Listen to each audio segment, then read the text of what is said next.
චක්කවාලේසු අට්ඨා ගච්ඡන්තු දේවතා සද්දම්මං මුනි රාජස්ස සුනන්තු සග්ග මොක්ඛදං ධම්ම ශ්‍රවණ කාලෝ අයං බදන්තා ධම්ම ශ්‍රවණ කාලෝ අයං බදන්තා ධම්ම ශ්‍රවණ කාලෝ අයං බදන්තා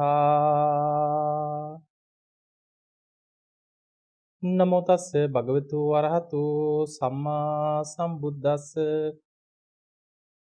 නමෝ තස්ස භගවතු වරහතු සම්මා සම්බුද්දස්ස නමෝ තස්ස භගවතු වරහතු සම්මා සම්බුද්දස්ස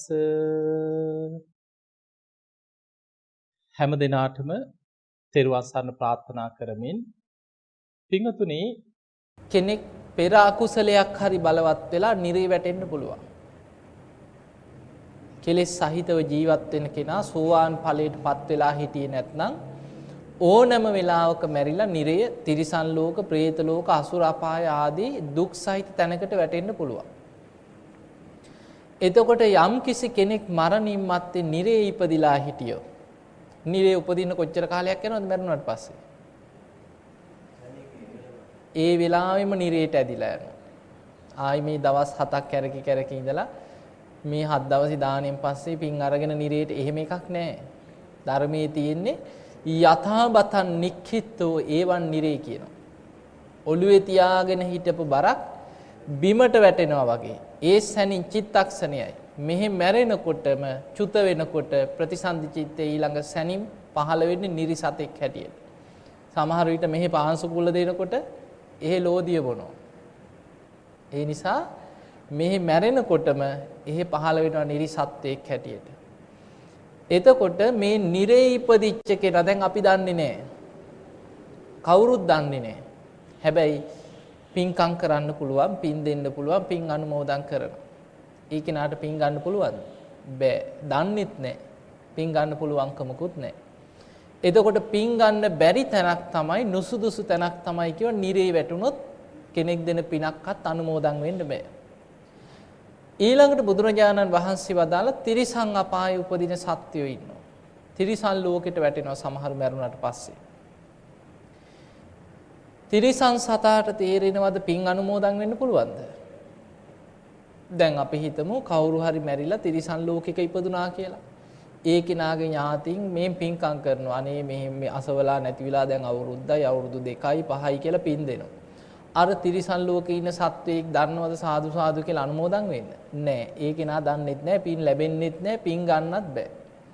එතකොට පින් ගන්න බැරි තැනක් තමයි තිරිසන් අපායකට වැටුනොත් පින් ගන්න බෑ කියලා. പ്രേත ලෝකේ ඉපදුනත් හැම പ്രേතෙක්ම පින් ගන්නෙත් නෑ. ඒකයි ඊළඟ කාරණේ.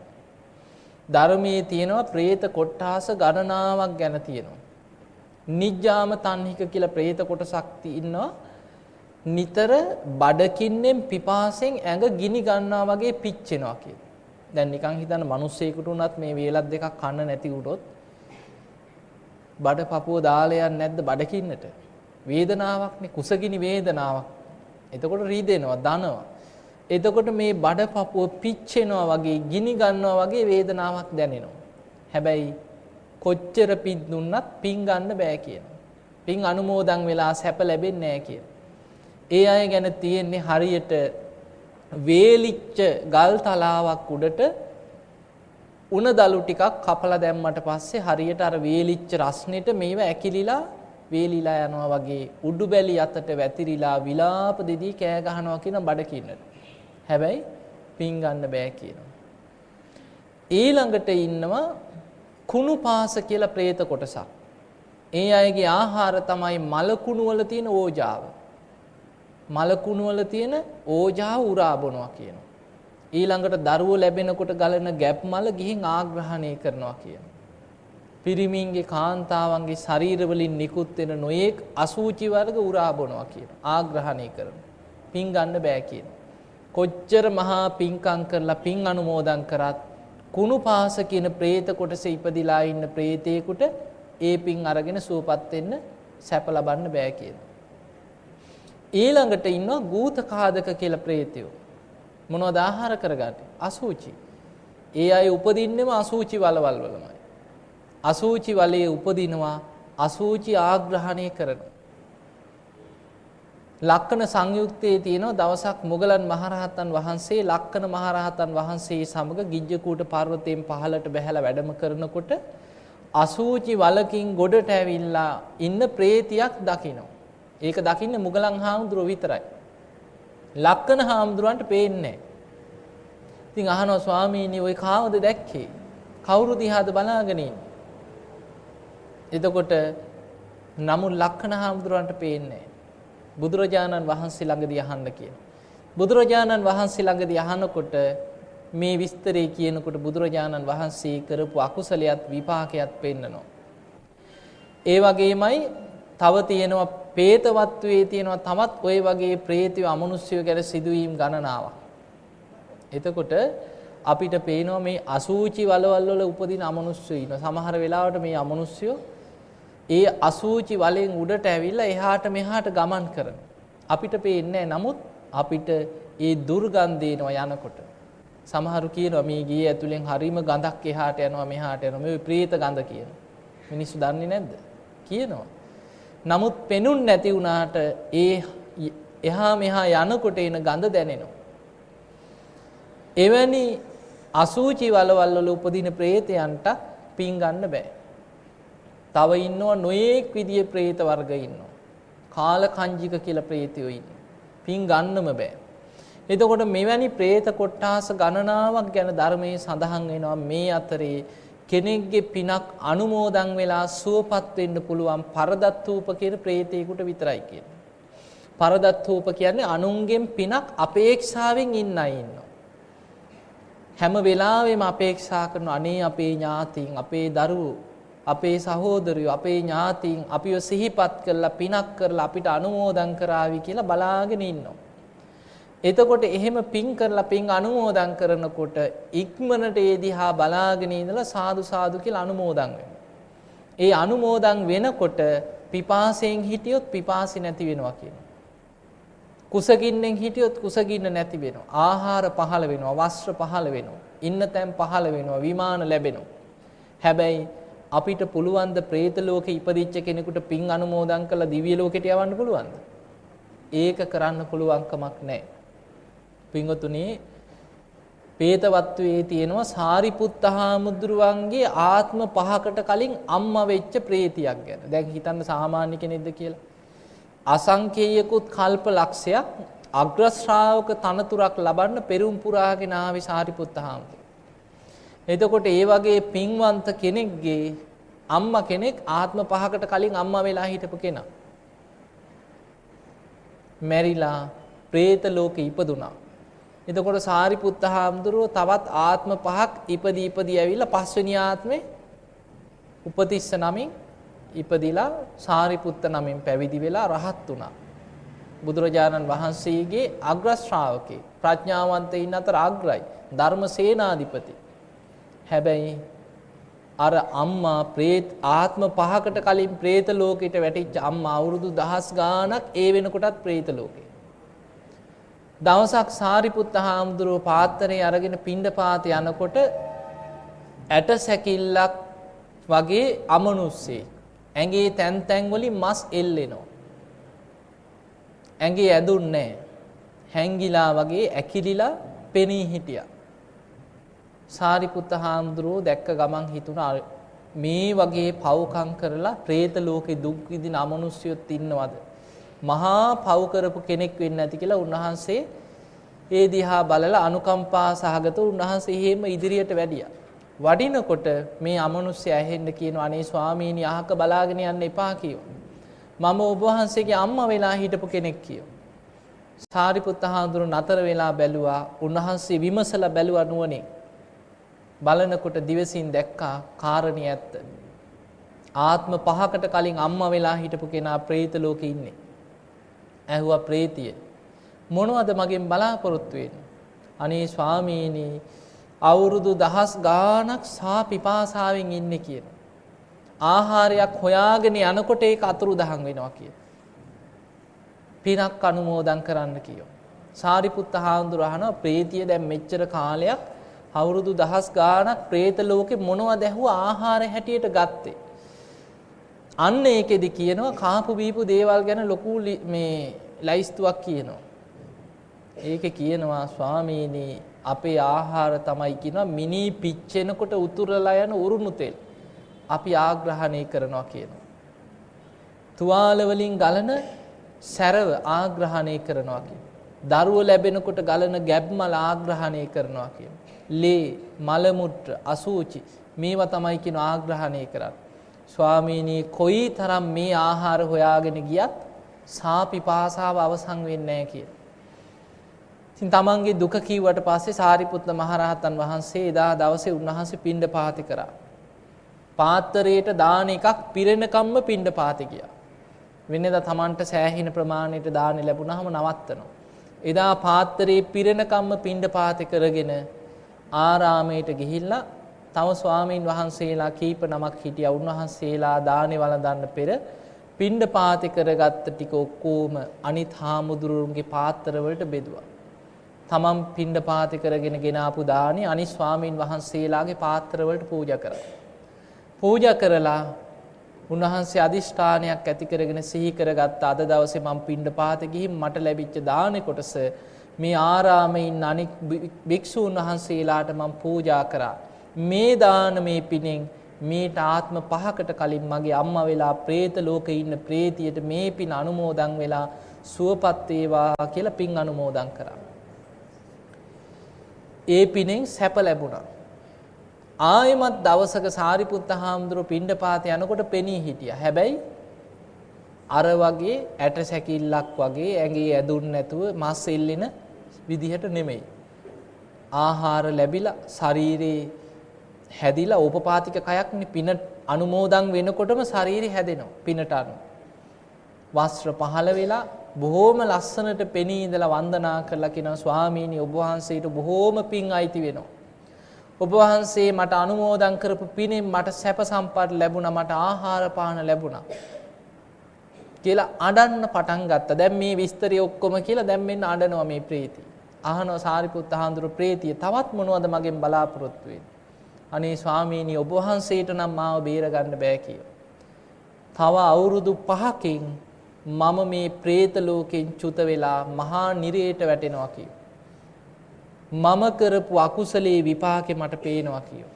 මහා නිරේ තුල නිර්සත්‍ය දුක් විඳින ආකාරයත් මම දකිනවා කියෝ.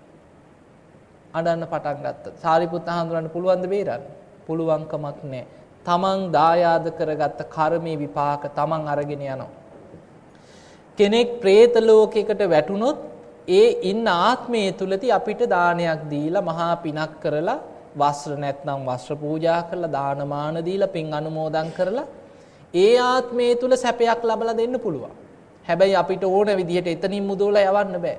සාරිපුත්ත හාමුදුරන්ටවත් ඒ අම්මා പ്രേත ලෝකයෙන් මුදවලා සුගතියකට යවන්න බැරි වුණා. එතකොට බලන්න තමන් දායාද කරගත්ත කර්මයට අනුව උපත කරා යනවා. අන්න බුදුරජාණන් වහන්සේ වදාලා එතකොට අපි මැරිච්ච අයට පින් අනුමෝදන් කරාට පින් ගන්න පුළුවන් ඊටාම සුළු කොටසකට විතරයි. දැන් අපි හිතමු මනුස්ස ලෝකෙම අපි ඉපදිලා ඉන්නවා කියලා. දැන් අපි හිතමු අපිම ගැන හිතමු. දැන් අපි පෙර ජීවිතේම මනුස්ස ලෝකේ ඉඳලා ආව කෙනෙක් නම් ඔබ හිතන්න ඔබ මේ පෙර ජීවිතේත් මනුස්ස ලෝකෙම හිටියා කියලා. සමහර වෙලාවට ඔබේ කලින් ජීවිතේ ඥාතීන් දැන් පින් අනුමෝදන් කරනවා. අම්මේ අපේ අම්මා නැති වෙලා දැන් අවුරුදු 30ක් වෙනවා. අපේ තාත්තා නැති වෙලා දැන් අවුරුදු 40යි 50යි කියලා දැන් දූ දරුවෝ මුණුබුරෝ දැන් පින්කම් කරලා පින් අනුමෝදන් කරනවා. ඔබ දන්නවද? අනුමෝදන් වෙන්න දන්නවද? නෑ. අපි දන්නෙත් නෑ. එතකොට ඒ වගේ මනුස්ස ලෝකේ ඉපදිලා හිටපු කෙනෙකුට ඒක ගන්න අනුමෝදන් වෙන්න දන්නෙත් නෑ. ප්‍රේතෙක් අනුමෝදන් වෙන්නේ ඒක දකිනවා. ඒ කෙනා පින් අනුමෝදන් කරනකොට කොහේ හිටියත් අපේ චේතනාවත් එක්ක බැඳෙනවා. කොහේ හිටියත් අපි ඒ කෙනා සිහි කරන සැනින් ඒ දිහා බලලා ඒක අනුමෝදන් වෙනවා. ඒ නිසා පින්වතුනි දැන් අපි දෙවියන්ට පින් දෙනවා. ඒ මොකටද?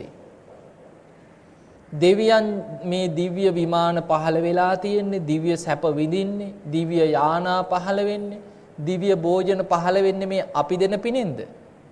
එහෙම එකක් නැහැ. සමහරව හිතනවා ওই දෙවියන් ඉන්නෙත් අපි නිසා. අපි පින් දුන්නේ නැත්නම් ওই දෙවියොත් නැහැ කියලා හිතනවා. හොඳට මතක තියාගන්න දෙවියන්ට අපේ පිනක් ඕනේ නැහැ. දෙවියන්ට අපි පින් අනුමෝදන් කරන්නේ අපේ රැකවරණයටයි. දෙවියන් කියන්නේ පින් කරපු අය. පින් කරපු නිසායි දිව්‍ය ලෝකේ ඉපදුනේ. මිනිස්යන්ට වඩා මනුස්ස ලෝකේ ඉන්නේ නැද්දි පෙර ජීවිතවල පින් කරලා පිනේ විපාක හැටියට දිව්‍ය ලෝකේ ඉපදිලා දිව්‍ය විමාන මැවිලා දිව්‍ය සැප සම්පත් ඕන තරම් විඳිනවා. මනුස්ස ලෝකේ ඉන්න අපි දම් පින්කම් කරලා අපි ධර්ම දේශනා කරලා හැම දෙයක්ම කරලා පින්කම් කරලා අපි දෙවියන් සිහිපත් කරනවා. සිහි කරලා අපි දෙවියන්ට පින් අනුමෝදන් කරනකොට බුදුරජාණන් වහන්සේ වදාලා ඒ දෙවිවරු ඒ දිහා බලලා සතුටු වෙනවා. අනේ මනුස්ස ලෝකේ ඉන්න අසවල් අය අසවල් උපාසකවරු උපාසිකාවරු මේ විදිහට පින් දහම් කරලා අපිවත් සිහිපත් කරලා අපටත් පින් අනුමෝදන් කරනවා නේද? මේ අයට යහපතක්ම වේවා කියලා දෙවියන් ආශිර්වාද කරනවා කියන. එතකොට අපි දෙවියන්ට පින් දෙනකොට ඒකේ පෙරලා ප්‍රතිවිපාකේ තියෙන කාටද? අපටමයි. ඒ නිසායි අපි දෙවියන්ට පින් දෙන්නේ. බුදුරජාණන් වහන්සේ වදාළ නිතර දෙවියන්ට පින් දෙනකොට හරියට එකම දරුවෙක් ඉන්න අම්මා කෙනෙක් ඒ දරුවා රැක ගන්නවා වගේ දෙවිවරු ඒ අයව ආරක්ෂා කරනවා, රැක ගන්නවා, උදව් උපකාර කරනවා. ඒ නිසා පින්වතුනි අපේ පිනෙන් යම් සැපයක් හරි ලබලා පිනක් බලාගෙන ඉන්නේ പ്രേත ලෝකේ පරදත්තූප කියන තැනක ඉපදිච්ච කෙනෙක් විතරයි. ඒ නිසා මේකෙන් අපි තේරුම් ගන්න ඕන දෙයක් තියෙනවා. මරුණට පස්සේ පින් ගන්න බලාගෙන ජීවත් වෙලා වැඩක් නැහැ.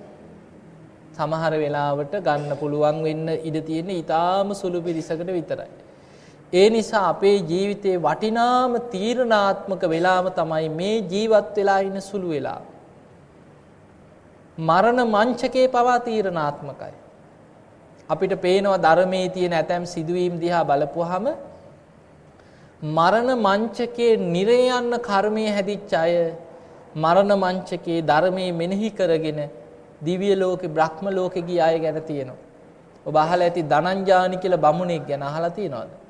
මරණාසන්න වෙනකොට අපාය යන්න කර්මයේ හැදිලා තිබ්බේ. ගිනිදල් පවා පෙනුණා. යමපල්ලෝ ඇවිදින් ඇදගෙන යනවා පේනවා. ගිනිදල් පේනවා. මහා බයෙන් තැති ගැනීමෙන් හිටියේ. හැබැයි සාරිපුත්ත මහරහතන් වහන්සේ මරණ මංචකේ ළඟට ඇවිල්ලා සිටු මැදුරට ගිහිල්ලා බොහොම ක්‍රමානුකූලව ධර්ම කරුණු කියා ටිකෙන් ටික හිත පිහිටෙව්වා. සුගතියේ හිත පිහිටෝලා බ්‍රහ්ම ලෝකෙට යනකම් හිත පිහිටෙව්වා. අවසානයේ මරණයටපත් වෙලා බ්‍රහ්ම ලෝකෙ ඉපදුනා. එතකොට අපිට පේනවා නිරේ යන්න කර්මයේ හැදිච්ච අයත් මරණ මංචකේ ධර්මයේ සිහි කරගෙන සුගතිය ගිය අය ගැන අහන්න තියෙනවා. ඒ නිසා වැදගත්ම වෙන දෙයක් තමයි අපි දැන් මේ කොච්චර ධර්මය ඇහුවත් අපිට ප්‍රායෝගිකම ටිකක් අපි බලමු. අපිට වැදගත්ම වෙන දේ තමයි මරණාසන්න කෙනෙක් අන්තිම වෙලාවේ ඒ කෙනා වටේ ඉන්න අය ගොඩක් දුරට බලපානවා මරණාසන්න කෙනාට සුගතිගාමී වීම පිණිස හිත හදාගන්න. දැන් හිතන්න නිකන් අපි හිතමු මේ විදියට මරණ මංචකයේ ඉන්න කෙනෙක් කොච්චර අසරණ වෙනවද කියලා හිතන්න. එක පැත්තකින් ලෙඩක් දුකක් නිසා මරණාසන්න වුණොත් කායිකව අසරණ වෙනවා. සමහර රෝගීන් විලාප දෙන හැටි අහලා ඇතිනේ නේ. මරණ මංචකේ කෑ ගහනවා, විලාප දෙනවා, හූ තියනවා, ඇඳන් වල බැඳලා තියෙන සමහර. ඇයි කෙනෙක් මැරෙනකොට ආයුස්මාච විඥානං කියනවා. කරුණු තුනක් බැහැර වෙනවා. ආයුෂ ඉවර වෙනවා, උණුසුම බැහැර වෙලා යනවා, විඥානයත් කර්මානුරූපීව පිට වෙලා යනවා. එතකොට තේජෝ ධාතුව උණුසුම අපේ ශරීරේ හැදිලා තියෙන්නේ පඨවි, ආපෝ, තේජෝ, වායෝ කියන සතර මහා ධාතුන්ගෙන්. එතකොට මේ සතර මහා ධාතුන්ගෙන් හැදිච්ච ශරීරයේ තියෙන උණුසුම අපි කන බොන ආහාර දිරවන්නේ ඒ උණුසුමෙන්. ජීරණ තේජෝ ධාතුව කියන. සන්තප්පන තේජෝ ධාතුව කියන ඇඟ දවනවා, තවනවා. ඔය උණ ගන්නේ, ඇඟ රත් වෙන්නේ, ඇඟේ උෂ්ණත්වය වැඩි වෙන්නේ මේ තේජෝ ධාතුව නිසා. එතකොට ශරීරේ දිරවනවා, වයසට යනවා. එතකොට මේ ඔක්කොම සිද්ධ වෙන්නේ ඇඟ ඇතුලේ තියෙන උණුසුම. මේ තේජෝ ධාතුව පිටට ඇදිලා යනවා, බහැරට යනවා. මැරෙනකොට. ඒකනේ මැරුණාට පස්සේ සීතල වෙන්නේ. එතකොට මරණාසන්න කෙනෙකුට විශාලම වේදනාවක් 1000ක් දැවෙන්නේ මේ තේජෝ ධාතුව ඇඟෙන් එළියට ඇදිලා යනකොට ලොකු වේදනාවක් දැනෙනවා. බලන්න ධර්මයේ තියෙනවා ඇතැම් සිටුවරු බොහෝ දෙනෙක් මරණාසන්න වෙලාවේ උපමා වලින් කියනවා. අනාථපිණ්ඩික සිටුතුමා කියනවා ස්වාමීනි 4 දෙනෙක් මාව උස්සගෙන ගිහින් ගිනි අඟුරු වලකට දාලා පුච්චනවා වගේ මුළු ඇඟම දනවා කියනවා. ඒ මොකද? අර තේජෝ ධාතුව 1000 ඇඟෙන් එළියට ඇදිලා යනකොට ඇතිවන වේදනාව. හැබැයි හැමෝටම මොකද ওই විදියටම දැනෙන්නේ නැහැ. කෙනෙකුට තප්පරයක් දෙකක් දැනෙන්නත් පුළුවන්. කෙනෙකුට විනාඩියක් දෙකක් ඒ වේදනාව දැනෙන්නත් පුළුවන්. කෙනෙකුට පැයක් දෙකක් වේදනාව දැනෙන්න දවස් ගණන් පණ අදින අයත් ඉන්නවා. දැකලා ඇතිනේ නේ. එතකොට මැරෙනකොට ඇඟෙන් තේජෝ ධාතු එළියට ඇදිලා යනකොට විශාල 1000ක් දැවීමක් පිච්චීමක් දැනෙනවා. ඔබ හිතන්න මෙවැනි විශාල වේදනාවක් ඉදිරි කෙනෙකුට හිත පිහිටව ගන්න එක ලේසිද අමාරුද? ධර්මයේ සිහි කරන එක අමාරුයි. හැබැයි මේ අමාරු දේ කරගන්න අය ගැන අපිට අහන්න තියෙන ඕන තරම් දේශනාවක්. දැන් හිතන්න නිකන් අපි වර්තමානයේ මේ එක්ක ස්පිරිතාලේ ඇඳක, ගෙදර ඇඳේ, එක්ක පුටුවේ. ඔහොමනේ බොහෝ දෙනෙක් මැරෙන්නේ. එතකොට සාමාන්‍ය ලෙඩක් දුකක් අසනීපයක් හැදිලා මැරෙනවා කියද අමාරුම දේ ගුටි කාලා මැරෙන එකද කියලා හිතන්න. ගුටි කාලා මැරෙන එක ලේසිද අමාරුද? අමාරුයිනේ. හැබැයි බිම්බිසාර රජතුමා මැරුම් කෑවේ කොහොමද? කොච්චර වද විදලාද? සාමාන්‍ය නිකන් අතින් පයින් ගහලාද? කකුල් පැලුවා. උඩ එල්ලලා යටිපතුල් පළලා ලුණු එබුවා කකුල් ඇතුළට යටිපතුලට. රත් වෙච්ච ගිනි අඟුරු උඩ අර යටිපතුල් පළලා ලුණු ඔබලා ගිනි පොකුරු උඩ ඇවිද්දෙව්වා. එච්චර වද දුන්නා. එතකොට වද දීලා තමයි මැරුවේ. පණ පිටින් යටිපතුලේ ඉඳන් හැම ගලවනවා නම් කොච්චර වේදනාවක්ද? ඒ වගේ දස වද දීලා මැරුවේ. හැබැයි හිතන්න අද කෙනෙකුට මේ මරණ මංචකයේ ඇතිවන වේදනාව තුල හිත පිහිටව ගන්න බැරුව හූ තිබ්බට විලාප දුන්නට බිම්බිසාර රජතුමා ඒ තරම් වද හිංසා කරනකොටත් බුදු ගුණ සිහි කරනවා. අර හිර කුටියේ කවුළුවෙන් ඈත බලාගෙන බිම්බිසාර රජතුමා සිහි කරනවා බුදුරජාණන් වහන්සේ කාන්තෙන් අරහං සම්මා සම්බුද්දයි විජ්ජාචරණ සම්පන්නයි සුගත ලෝකවිදු අනුත්තරෝ පුරිස ධම්ම සාරති සත්තා දේව මනුස්සාන බුද්ධෝ භගවා. හොඳට හිතනවා ඊළඟට සිහි කරනවා මේ ධර්මය ඒකාන්තේම සත්‍යයක්. ඉපදීම දුකයි කියලානේ බුදුරජාණන් වහන්සේ දේශනා කරේ. ඉපදිච්ච නිසා නේද මම මේ තරම් දුක් වේදනා වලට විඳින්නේ. දැන් බුදුරජාණන් වහන්සේ ඉපැද්දෙව්වා නම් කවුද වැරදිකාරයා? දැන් අපි හිතනවා කවුරු හරි නිසා ඉපදුණා. දැන් බුදුරජාණන් වහන්සේ ඉපැද්දෙව්වා නෙමෙයිනේ. උන්වහන්සේ දේශනා කරේ ඉපදීම පුරාණ මිදම් භික්ඛවේ කම්ම. පෙර කර්මයක විපාකයක්. එතකොට තම තමන් රැස් කරගත්ත කර්ම විපාක නිසා උපදිනවා. ඉපදුනාට පස්සේ මොකද වෙන්නේ? ජරා, මරණ, ශෝක, පරිදේව, දුක්ඛ, දෝමනස්ස, උපායාස ආදී සියලු දුක් දුම්නස් ඔක්කොම විඳින්නේ ඉපදීමත් එක්ක. හැබැයි කවුරු හරි කිව්වොත් මම තමයි මේ සියලු සත්‍යයන් උපද්දවලා තියෙන්නේ. එතකොට අන්නේ කෙනාට ඇඟිල්ල දික් කරලා බනින්න ඕන ලෙඩ වෙනකොට, වයසට යනකොට, ජරාවට එනකොට. ඇයි මේ මිනිස්සු මේ තරම් දුක් දුම්නස් විඳින්නේ කවුරු නිසාද? අර උපද්දවපු කෙනා නිසා. හැබැයි බුදුරජාණන් වහන්සේගේ ධර්මයේ එහෙම දේවල් නැහැ. ඒ නිසා බිම්බිසාර රජතුමා ධර්මයේ මෙනෙහි කරනවා. බුදුරජාණන් වහන්සේ කොයිතරම් සත්‍යයක්ද? දැන් හිතන්න නිකන් බිම්බිසාර රජතුමා ගැනම හිතන්න කොච්චර බුද්ධිමතෙක්ද කියලා. රජතුමා රාජකීය උයන වේළුවනාරාමේ සංඝ සතු කරලා පූජා කරා. මහා දන් පැන් දුන්නා.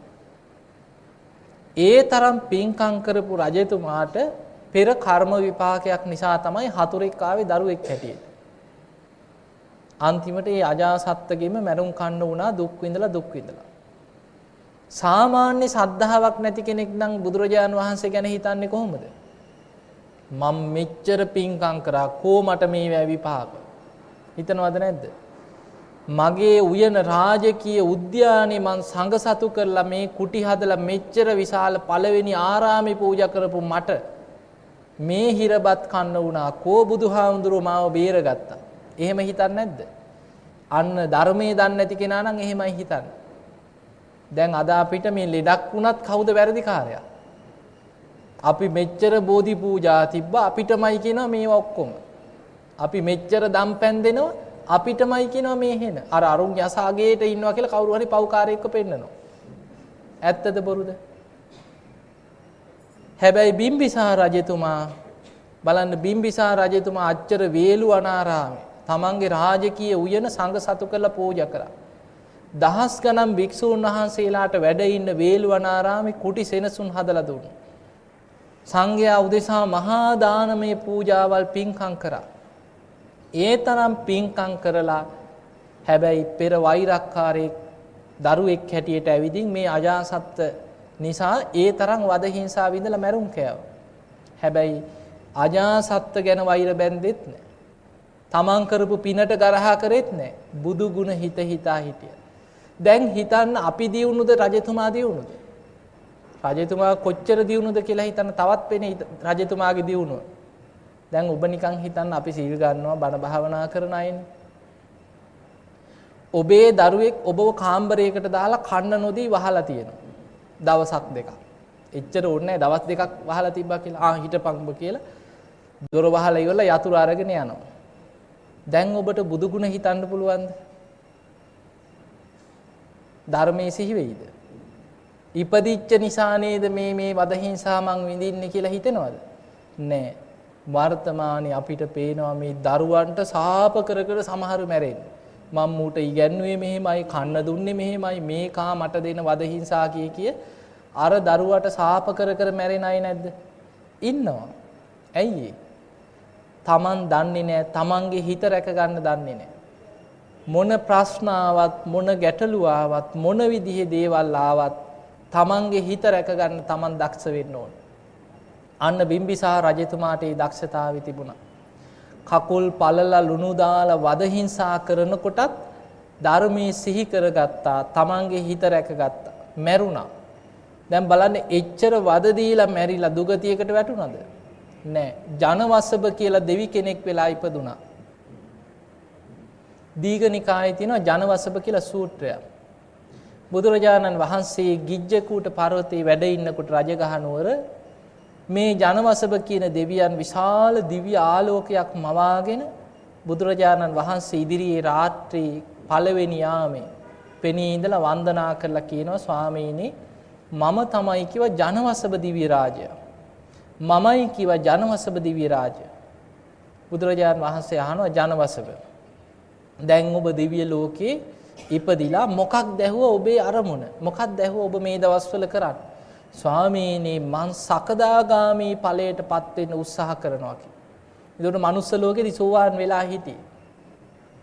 බුදුරජාණන් වහන්සේට දිව්‍ය ලෝකේ ගැන විශාල විස්තරයක් කරනවා. ස්වාමීනි පොයේ දවසට දෙවියන් එකතු වෙනවා කියලා සුධර්මා දිව්‍ය සභාවට ධර්ම සාකච්ඡා කරන්න. චාතු මහරජික යාම තුසිත නිම්මාන රති පරිනිම්මිත වසවර්ති තාවතිංස ආදී මේ දෙවිවරු සුධර්මා දිව්‍ය සභාවට එකතු වෙලා පිරීලා ඉන්නවා.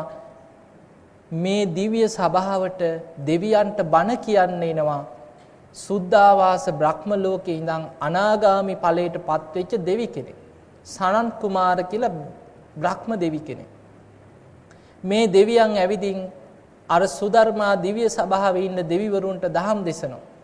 එතකොට මේ විස්තරය ගැන කියලා කියනවා ස්වාමීනි දිව්‍ය ලෝකේ ඉන්න දෙවියන් අතරින් මනුස්ස ලෝකෙදි තුනුරුවන් ගැන හොඳ සද්ධාාවක් දියුණු කරපු සීලවන්තකම දියුණු කරගත්ත ධර්මඥානයේ ත්‍යාග සම්පත්තිය ප්‍රඥාව දියුණු කරපු දෙවියන් අනෙක් සියලු දෙවිවරුන්ට වඩා දිව්‍ය වර්ණයෙන් තේජසින් බබලනවා කියනවා. මේ විදිය ලොකු විස්තරයක් කරලා බුදුරජාන් වහන්සේට වන්දනා කළ අතුරුදහන් වුණා. දැන් බලන්න අච්චර වද දීලා මරලා ඒකක්වත් කීවේ නැහැ. සාමාන්‍යයෙන් දැන් ඔබට අහන්න ලැබිලා ඇතින ওই පෙරේතයෝ අක්කු වැහෙන ඒවා එහෙම ගම් වල එහෙම වැහිච්ච ගමන් මොනවද කියන්නේ? මම මේක අරගෙන යනවා, මේක මට මෙහෙමයි කරේ, මම මුගෙන් පලි ගන්නවා, එහෙම නේද කියන්නේ? මම මුන්ගේ පවුල් පිටි විනාශ කරනවා, ඔවුන් ඉන්න දෙන්නේ ඇයි? අර මැරෙන්නෙම වෛර බැඳගෙන. වර්තමානයේ වැඩිපුරම මැරෙන්නෙම සාප කරගෙන වෛර බැඳගෙනමයි මැරෙන්නේ. මැරිලා අමනුස්සයෙක්, යක්ෂයෙක්, පෙරේතයෙක් වෙලා ඉපදුනත් ඒ ඇවිදින් කාට හරි වැහුණත් කියන්නේම මොකද්ද? පලි ගන්න එකම තමයි හිතේ තියෙන්නේ. අර කරපු දේවල්මයි හිතේ පිහිටවාගෙන ඉන්නේ. හැබැයි බලන්න ජනවසබ දෙවියන් දිව්‍ය ලෝකේ ඉපදිලා අච්චර වද දීලා මරලා කකුල් පළලා ලුණු දාලා ගිනි පොකුරුවට ඇවිද්දෝලා එච්චර වද දීලා බැරුවේ බිම්බිසාර රජතුමා. හැබැයි දිව්‍ය ලෝකේ ඉපදිලා බුදුරජාණන් වහන්සේ මුණ ගැහුණා. නිකමටවත් අනේ ස්වාමීනි භාග්‍යතුන් වහන්සේ මාව මැරුවේ මේ විදිහටයි කියලා එහෙම දෙයක්වත් කීවේ නැහැ. එහෙම දෙයක්වත් දේශනාවේ නැහැ. ස්වාමීනි මන් දැන් සකදාගාමී වෙන්න මහන්සි ගන්නවා කියලා වන්දනා කළ අතුරුදහන් වුණා. පසුවදා බුදුරජාණන් වහන්සේ භික්ෂු සංඝයා රැස් කරා.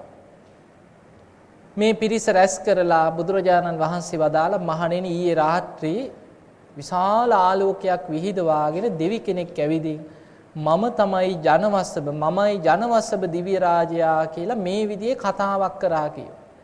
මේ නම කියනකොටම ඉස්සරහා හිටපු ආනන්ද හාමුදුරුව වැඳගෙන නැගිට්ටා. නැගිටලා කියනවා ස්වාමීනි මට අවසරයි ඒකාන්තයෙන්ම ජනවසබ දෙවියන් නමින් ඔය නම් එන්නේ නැත්තේ බිම්බිසාර රජතුමාමයි කියෝ. බුදුරජාණන් වහන්සේ වදාළ ආනන්ද ඔබ ඉලක්කයට හිතුවා කියෝ. ඔබේ සිතීම, ඔබේ සැක කිරීම හරියට හරි කියෝ. ඊ රාත්‍රී ජනවසබ නමින් පෙනී හිටියේ බිම්බිසාර රජතුමා කියෝ. එතකොට අදටත් දිව්‍ය ලෝකයේ ඇති ජනවසබ නමින්. එතකොට අපිට පේනවා මරණ මංචකේ කොයි තරම් වද විඳලාද මැරුණේ. ඒත් සුගතියේ ගියා. දැන් අපි තව උදාහරණයක් ගමු. ගින්නෙන් පිච්චිලා මැරෙනවා. දැකලා ඇතිනේ පිච්චිලා මැරිලා යන එනේ ගෑස් ලිපවල් පුපුරලා මැරෙනවා. ගින්නෙන් පිච්චිලා. වයර් ෂෝට් වෙලා ගිනි ගන්නවා. ගෙවල් ගිනි ගන්නවා. ගොඩ නැගිලි ගිනි ගන්නවා. වාහන ගිනි ගන්නවා.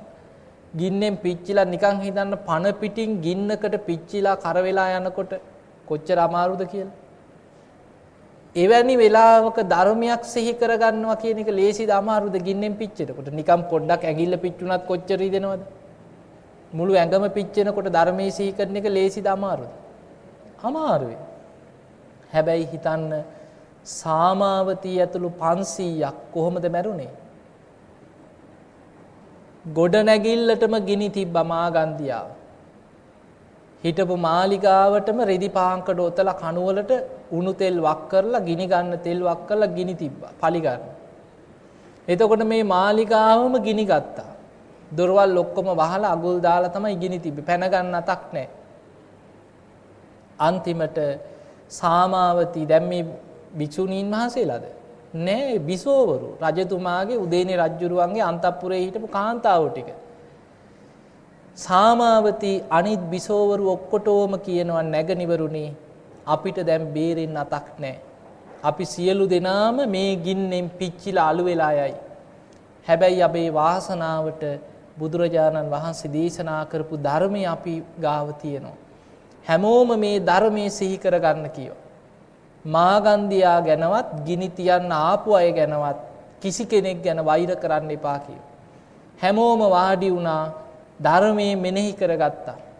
ධර්මයේ තියෙනවා ඇඟට වේදනාවක් දැනෙනකොට මොනතරම් වේදනාවක් තුල වුණත් හිත පිහිටවන භාවනාව. ඒකට කියන්නේ වේදනානුපස්සනා සතිපට්ඨානය කියලා. කායානුපස්සනා, වේදනානුපස්සනා, චිත්තානුපස්සනා, ධම්මානුපස්සනා අහලා ඇතිනේ. එතකොට මේ සතිපට්ඨානේ වඩලා හිටපු නිසා ගින්නෙන් පිච්චෙනකොට ඒ වේදනාව තුලත් හිත පිහිටෙව්වා. ස්පර්ශය නිසයි මේ දුක් වේදනාව ඇති වෙන්නේ. මේ ස්පර්ශය අනිත්‍යයි, කයත් අනිත්‍යයි, විදීමත් අනිත්‍යයි, ඒ දැනගන්න විඥාණයත් අනිත්‍යයි. ඔය විදිහට අර වේදනාව තුල පංච උපාදානස්කන්ධي වැඩුවා. අර 500ම ගින්නෙන් පිච්චිලා අළු වෙලා ගියා. ගොඩ නැගිල්ලත් එක්ක. අපාය ගියාද? අන්න වෙනස. අනාගාමී වුණා. නිකන් හිතන්න මාර්ගඵල 3ක් අවබෝධ කරගත්තා ගින්නෙන් පිච්චෙනකොට ධර්මයේ මෙනෙහි කරලා. සෝවාන් වෙලා නතර වුණෙත් නැහැ. අනාගාමී වෙලා 500ම සුද්ධාවාස බ්‍රහ්ම ලෝකෙ ඉපදුණා. එතකොට අපිට මේවෙන් පේනවා මෙච්චර ගින්නෙන් පිච්චිලා මැරෙනකොටත් ධර්මයේ සිහි කරගන්න පුළුවන්. ගුටි කාලා මැරිච්ච බිම්බිසාර රජතුමා අච්චර වද දීලා කකුල් පළලා ලුණු දාලා වද දීලා මරලත් ධර්මයේ මෙනෙහි කරගෙන සුගතිය ගියා. ඇයි අපේ පවුල් වල අයට මේ මොකද්ද වෙලා තියෙන්නේ? අද අපි දන්න අයට මොකද වෙන්නේ? නිකන් ලෙඩක් දුකක් උණක් හෙම්බිරිසාවක් හැදුනත් ධර්මයේ මතක නැහැ. ඇයි ප්‍රායෝගිකව ධර්මයේ ගලපගෙන නැහැ. මේක නිකන් බණ අහනවා අර සෝබනේට බණ අහන. ඒ නිසා ඒ බණ අහලා අපිත් බණ අහලා තිනවා අපි ඕව දන්නවා ඕව අහලා තියෙනවා. එහෙම ධර්මයේ වැඩෙන්නේ නැහැ. ඒ නිසා අහන ධර්මයේ ප්‍රතිඵල ගන්න නම් යෝනිසෝ මනසිකාරය දෙන්න කියන. තමන් තුල අංග දෙකක් තියෙනවා. ඒ අහන ධර්මයේ නුවණින් විමසමින් තමන්ගේ ජීවිතයට ගලපා බැලීමට කියනවා යෝනිසෝ මනසිකාරය. ඊළඟට ධම්මානුධම්ම ප්‍රතිපදාවක ජීවත් වෙන්න ඕන. ධර්මයට අනුකූල ජීවිතයක් ගත කරන්න දක්ෂ වෙන්න ඕන. තමන් අවංකව හෘද සාක්ෂියට එකඟව සීල් රකින්න ඕන. මේ කාටවත් පේන්න නෙමෙයි. අපි සීල් රැක්කා කියලා අහල පහල උන්ට සුගතිය යන්න බෑ. තමන් සීල් රැක්කොත් කාටද ප්‍රතිඵලෙ? තමන්ට. අපායට ගියාට පස්සේ යම රජුරෝ සිහිපත් කරනවා නුඹ නිරේට ආවේ අම්මා කරපු කර්ම ගෙවන්න නෙමෙයි කියනවා. අහලා ඇතිනේ. නුඹේ තාත්තා කරපු කර්ම නිසා අපායට ආව නෙමෙයි.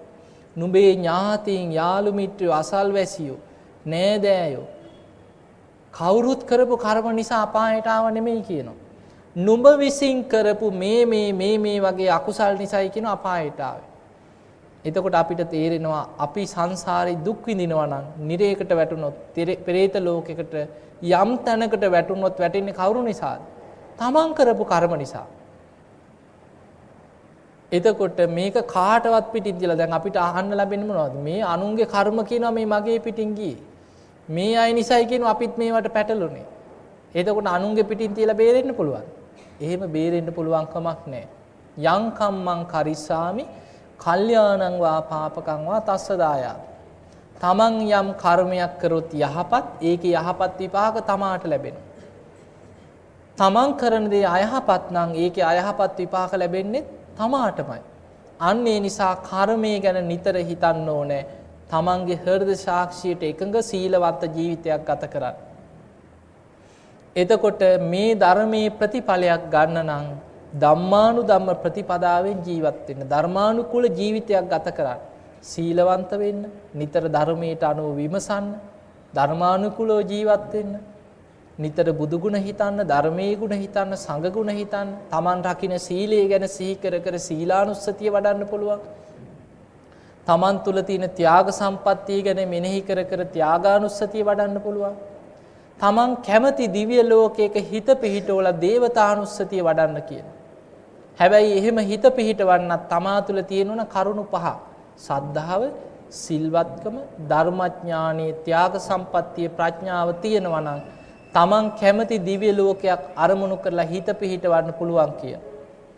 අන්න ඒ නිසා පින්වතුනි මේ මනුස්ස ජීවිතේ අපිට ඊටාම සුළු වෙලාවයි තියෙන්නේ. අද මිනිස්සෙක්ගේ ආයුෂ අවුරුදු 60 ගානකට අඩු වෙලා තියෙනවා. අද ලංකාවේ කාන්තාවකගේ ආයු අපේක්ෂාව 68ක් විතර. පිරිමියෙක්ගේ 69. අපි නිකන් 70යි කියලා හිතමු. කලාතුරකින් ওই 80ක් 90ක් ඉන්නේ. ඒ හිටියත් ඉන්නේ කොහොමද? එක් තැන් වෙලා එක්ක ඕත්පල වෙලා එක්ක ඇඳේ එක්ක රෝද පුටුවක වැඩිපුර ඉන්නේ. කලාතුරකින් තමයි එවැනි ආයුෂක් ඉන්නේ. අද මිනිස්සුන්ගේ සාමාන්‍ය ආයුෂ අවුරුදු 60 ගානට අඩු වෙලා. ඒ නිසා මේ පුංචි කාලය තුල අපේ වාසනාවට අපිට බුදුරජාණන් වහන්සේගේ ධර්මයේ ඇහෙන රටක ඉපදුනා. ඒ ධර්මයේ අහන්න ලැබුණා. තාමත් ප්‍රමාද නැහැ. සිහි නුවණ තියෙනවා, කල්පනාව තියෙනවා, වීරිය ඇති කරගන්න පුළුවන්. ඒ නිසා අප්‍රමාදී වෙන්නට ඕන. අප්‍රමාදී වෙන කෙනා තමයි මේ ධර්මයේ ප්‍රතිඵලයක් ලබන්නේ. ඒ නිසා අපි දන්නේ නැහැ මිය පරලොව ගිය අයට අපි පින් දෙනවා. හැබැයි පින් ගන්නත් පුළුවන්, නොගන්නත් පුළුවන්. දැන් ජානුස්සෝනි කියලා බ්‍රාහ්මණයා මේ කාරණේ කියපුවාම බුදුරජාණන් වහන්සේගෙන් අහනවා ස්වාමීනි දැන් අපි පින් දෙනකොට ඒ ඥාතීන් පින් ගන්න බැරි තැනක හිටියොත් පිනට මොකද වෙන්නේ කියලා. එහෙමත් අහනවනේ මිනිස්සුනේ. බුදුරජාණන් වහන්සේ වදාලා බ්‍රාහ්මණය අපි පින් දෙනකොට ඒ දෙන පින ඒ ඥාතියට ගන්න බැරි වුණත් අපේ වර්ග પરම්පරාවල් වල මිය පරලොව ගිය ඥාති මෙපමණයි කියලා කියන්න බෑ කියලා. බිම්බිසාර රජතුමාගේ පින් ගන්න බුද්ධංකුර ගණනාවක් බුද්ධංකුර 92කට කලින්. එතකොට මේට බුදුවරු ඒ කියන්නේ කල්ප 92කට කලින් විපස්සී බුදුරජාණන් වහන්සේටත් පෙර බුදුරජාණන් වහන්සේගේ කාලේ අකුසල් කරලා නිරේට වැටිලා දුක් විඳලා පෙරේත ලෝකයට ආපු പ്രേත කණ්ඩායමක් බලාගෙන හිටියා පින් ගන්න.